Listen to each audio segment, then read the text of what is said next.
এবং আমি এখানে জয়েন করার পরে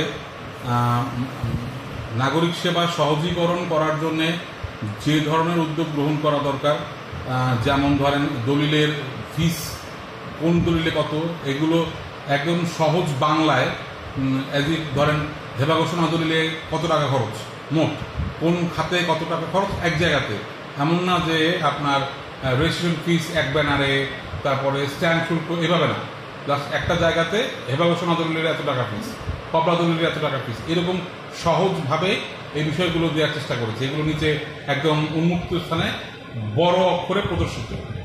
এক, দুই হচ্ছে অ্যাপস যেগুলো আমরা ব্যবহার করি, যে অ্যাপসের মাধ্যমে টোটাল আপনি একটা দলিলের সব কিছু জানা যাবে সারা বাংলাদেশে, সেই অ্যাপসগুলোর ছবি সহ আমি ফেসবুক করে টানিয়ে রেখেছি যে এই অ্যাপসের মাধ্যমে আপনারা কি কি জানতে পারবেন।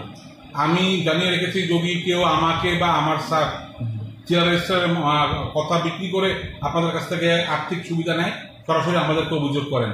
আমি আমার দায়িত্ব, আমার জেলা রেজিস্ট্রারের দায়িত্ব এই সব কিছু উল্লেখ করে আমাদের ফোন নাম্বার দিয়ে ব্যানার টানিয়ে রেখেছি।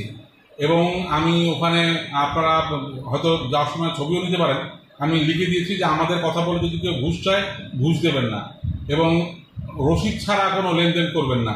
আমি পক্ষকে আমার অফিসে আমি সিসি ক্যামেরা আছে, if you need documents I can give you that.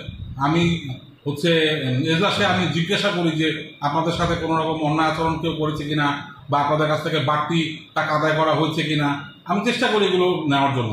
হ্যাঁ, আমি কি শতভাগ সফল সেটা আমি দাবি করব না, তবে আমার চেষ্টার কোনো ত্রুটি আমি রাখিনি।